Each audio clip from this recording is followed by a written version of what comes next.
recibido este fin de semana el Premio Internacional Cardenal von Galen 2013. Este galardón lo otorga la asociación Human Life International, es misioneros pro-life en todo el mundo, y premia a los prelados católicos que se han distinguido por ser la voz de la conciencia en sus sociedades. En concreto, a Monseñor Reig Pla por su defensa de la vida, del matrimonio, de la familia y de la dignidad humana, siempre desde la caridad y la verdad.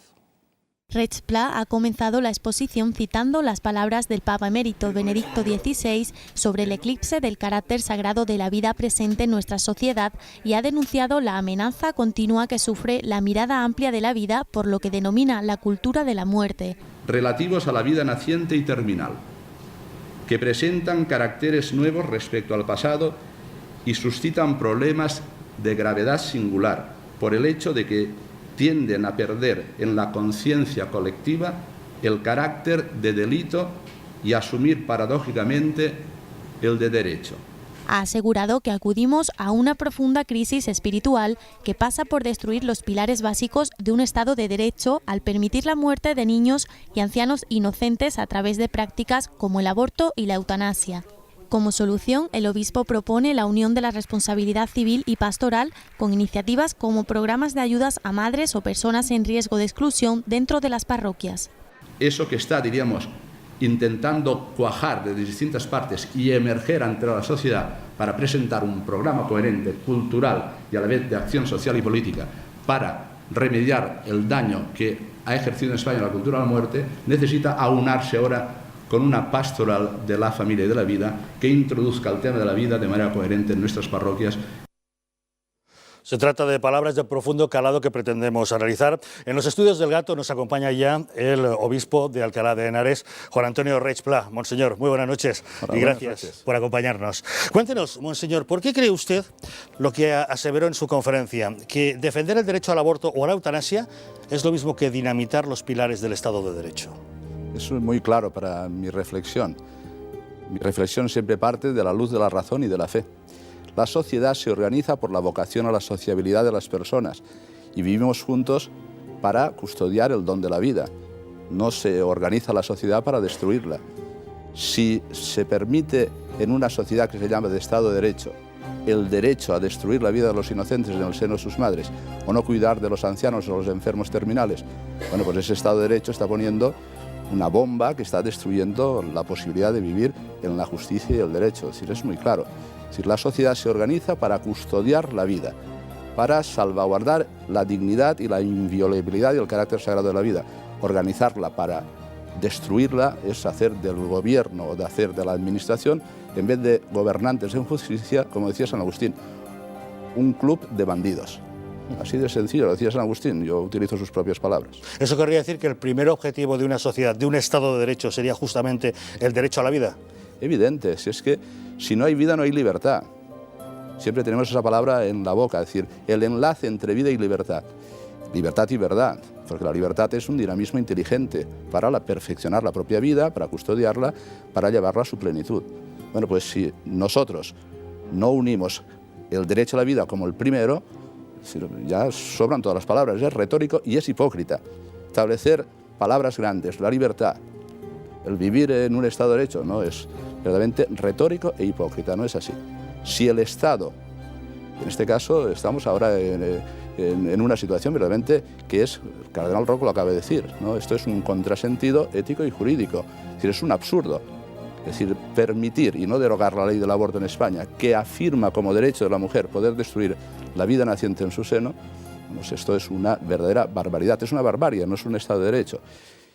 Con todo el cariño y con todo lo que significa la mirada siempre cariñosa y bondadosa con las mujeres. Las mujeres son víctimas. No solo hay una víctima en el aborto, el niño, sino la propia madre. Y una sociedad que está empujando, pero además para mí es incomprensible, porque además hemos de considerar que esto que llamamos, con palabras de Juan Pablo II, cultura de la muerte, tiene aliados en todas partes. Los sindicatos, no hay ningún sindicato que no esté a favor del aborto. Los partidos políticos, los mismos medios de comunicación, incluso, diríamos, lo están propagando, salvo honrosas excepciones. Entonces es una alianza que va mucho más allá de lo que es una decisión personal de una mujer.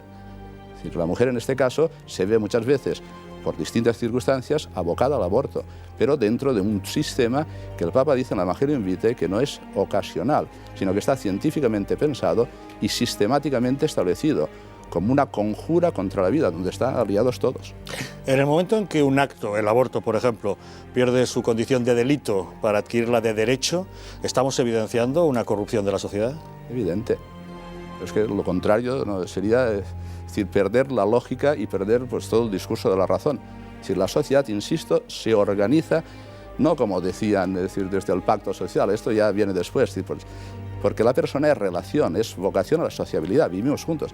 Yo no soy más que hijo de Manolo y Amparo, que son mis padres, y por tanto la primera relación es fundante con mis padres. Y por mis padres y por mi familia enlazo con un pueblo, con una historia, con una tradición, y por tanto vivimos juntos. Ahora me pregunto, ¿y para qué vivimos juntos? Pues para buscar todo aquello que custodia desde el amor y la justicia a la propia persona, desde el momento de la fecundación hasta la muerte natural, que hoy los que son partidarios del aborto han perdido todos sus argumentos. Es ya simplemente una libertad perversa que se obstina en mantener una conducta que no es más que, si lo miramos desde el punto de vista personal, un despotismo de la libertad que se hace insolidaria y que no quiere guardar en su seno pues, lo que es la vida naciente. Si se trata de enfermos terminales, lo mismo.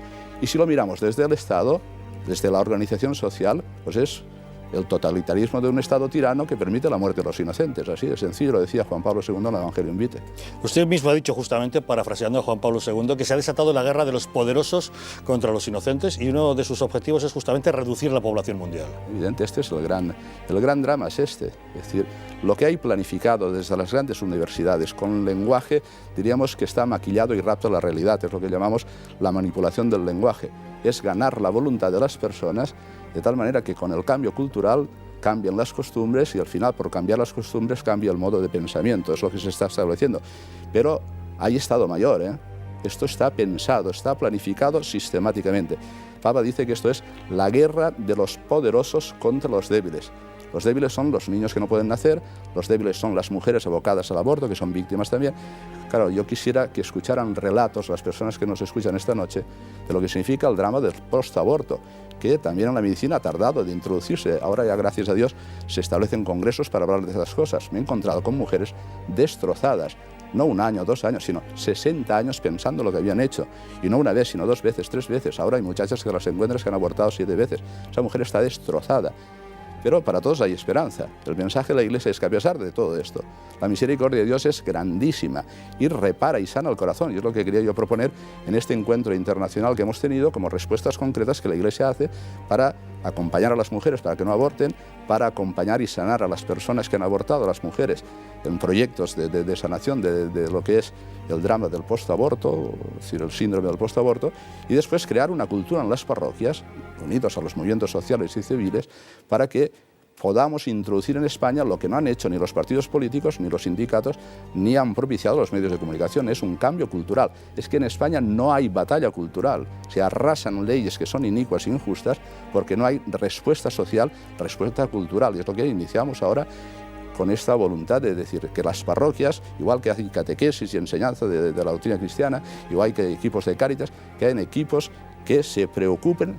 Hemos traído lo mejor de Estados Unidos para poder introducirlo aquí en España, porque allí sí que están organizados los pro vida. De tal manera que generemos juntos una cultura por la vida, de tal manera que esa cultura después cuaje en proyectos concretos que hagan que haya un cambio social de mentalidad. Esto es una crisis espiritual. Usted ha dicho que hay un Estado Mayor, es decir, esto no es una cosa aislada que va surgiendo casualmente. Hay personas, intereses detrás que quieren generar esta arquitectura social. Eso lo dice el Papa Juan Pablo II en el Evangelio Vitae. Hay organizaciones internacionales, comenzando por la ONU, continuando por la UNESCO, por el Banco Mundial, por la IPPF, que es la Internacional de la Anticoncepción. Todo esto con maquillaje del lenguaje están haciendo un proyecto, el Papa insiste, científicamente pensado y técnicamente muy estructurado, de tal manera que están haciendo que no aumente la población, porque ese es el gran, diríamos, proyecto de todo este complejo internacional, ¿no? Que por querer disminuir los comensales, que no haya más comensales en la mesa, es decir, cualquier método es utilizable. Y aquí, insisto, entra derecha, izquierda, centro, partidos políticos, sindicatos, universidades y cultura, porque esto es lo que diríamos el paradigma que nació en lo que llamamos la revolución sexual y que ha continuado con la revolución antropológica, que quiere cambiar la naturaleza de la persona y quiere cambiar lo que es el ser de las cosas. Y esto es, digo, que tiene Estado Mayor.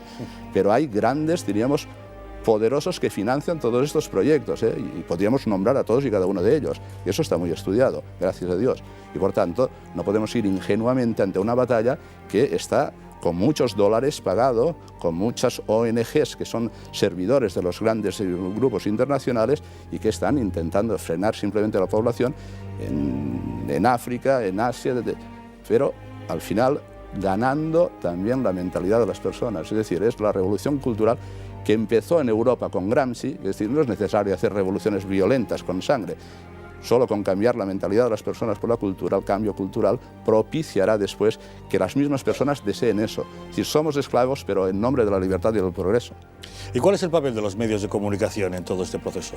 Bueno, los medios de comunicación, si no tienen intereses ocultos, yo creo que han nacido para comunicar la verdad.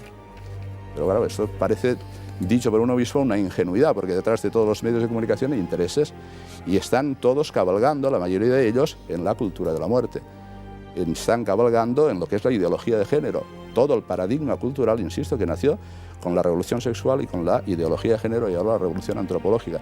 Por tanto, sí, había que hacer una apuesta para que desde la base misma de las personas, de las familias, de las parroquias, de los grupos que se asocian, vayamos generando poquito a poquito, primero desenmascarar lo que es la cultura de la muerte y después propiciar los medios para organizarse de tal manera que haya una respuesta civil, una respuesta social ante estas amenazas continuas contra la vida y contra el matrimonio y la familia. ¿Y se ha puesto la política al servicio de esta ingeniería social? Porque en los últimos años los avances jurídicos han sido muy notables. Leyes para el divorcio, para el aborto, para el matrimonio homosexual. Evidente. Pues esto son 17 entre leyes y decretos que han ido en la dirección contraria a la vida, al matrimonio y a la familia en pocos años. España ha cambiado a través de lo que es, diríamos, los grandes programas del paradigma cultural que nace, insisto, con la revolución sexual y la revolución antropológica, que se ha sentado en nuestro gobierno y que a través de los cambios jurídicos se está logrando un cambio de mentalidad y de costumbres en España. Esto no es una persona, no es el presidente del gobierno, esto tiene detrás todo un gran aparato y estas realidades que han aparecido en España con los cambios jurídicos responden a programas internacionales que han sido propiciados desde la ONU hasta el Parlamento Europeo. Solo que hay buenas noticias. El Parlamento Europeo ahora mismo, el Gran Tribunal Europeo, ha dado una sentencia en la que se prohíbe la patentización de células embrionarias.